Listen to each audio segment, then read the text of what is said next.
This video will show you how to make a bar graph for your Einstein Junior project. First, log into Google Classroom and make your way to Science 6. You should see on top of the feed the Einstein Junior project results, graph of your data. It's time to take that data and show us the results by making a graph.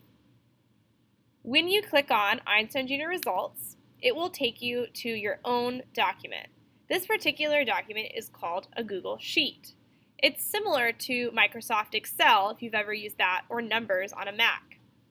You should see one with your name on it. Theo's been kind enough to let me use his account to show you what this looks like, and also let you use his data to show you how to make a bar graph.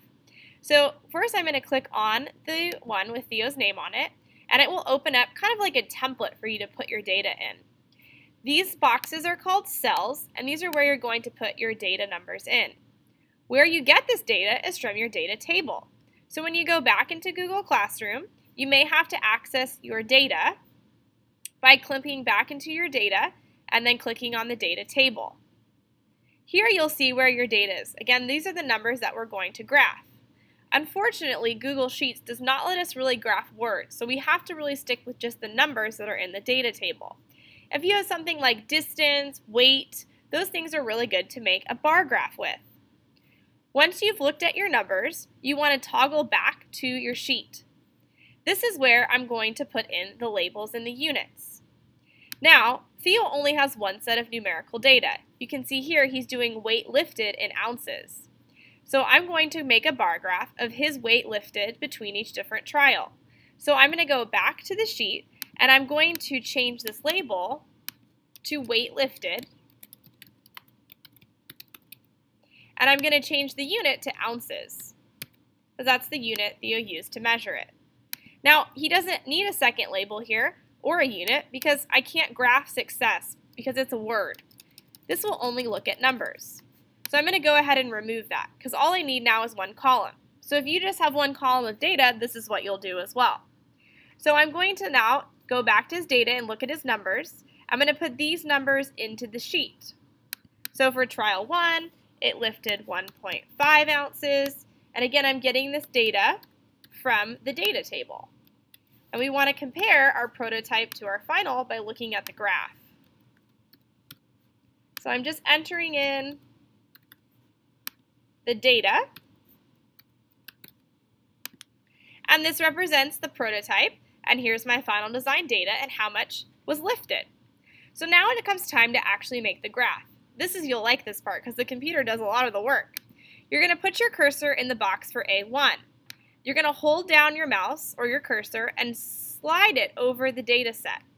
You should see a darker blue line forming around the data that's going to be graphed.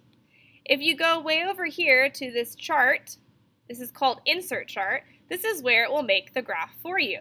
You simply click on this button with the picture of the graph on it, and it will make sure you have the correct ranges selected.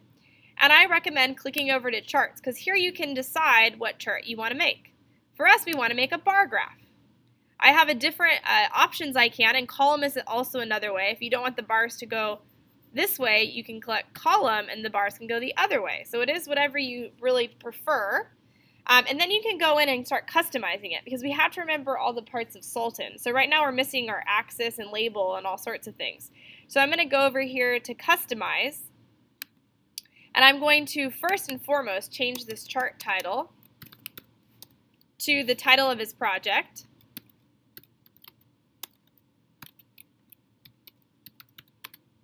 And I might also put results or something, or data, if I could type it right. And I also now want to change the font. I could bold it, I could italicize it, I could change it to a different color. So as soon as I toggle off of it, it updates here on the graph. I also can change the legend. Let's say I want it on the bottom instead of the top. I can do that.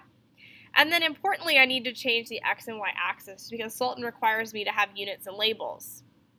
So I'm going to put on the horizontal axis, which is another way for saying the x-axis, I can put on the bottom here trials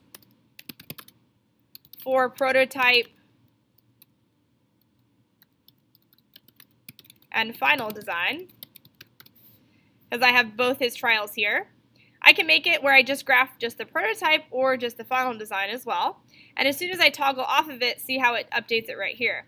Then I need to do the left vertical, which is another name for the y-axis. And I'm going to put this as weight. I'm going to put the unit, because Sultan requires me to put a unit in parentheses. I'm going to make this ounces and put parentheses there. So as soon as I click out of it, it will update it. And you can get creative if you want to change the colors. You can do the background a different color if you want. You can get very creative on what these graphs look like. The important part is that you have Sultan here so that there's a title and there's labels and units on the graph. And at this point you can go in and kind of play with some other things, but I recommend just kind of leaving it. You can change again the colors if you want to make your prototype one color or make something another one. You can just simply click on it and change it to another color. And when you're done, you're going to click this down here called Insert. And it's going to put it right into the sheet. And you've now made a graph. Now when it comes time to print it, it's pretty simple. You just go here and click on this little line, and you say you want to save it as an image. It'll download right into your downloads. And when you pull it up, you'll just go File and then hit Print. And you can have your graph all nice and colorful there. You also have the option, let's say you look at it, you go, oops, I made a mistake. You also have the option to click on anything and make edits there as well. So if you wanted to make one bar a certain color, you could rearrange and work on it that way as well. So you can play with it, but again, the important part is we can see some of your results and see the difference between the prototype and your final design. Happy graphing!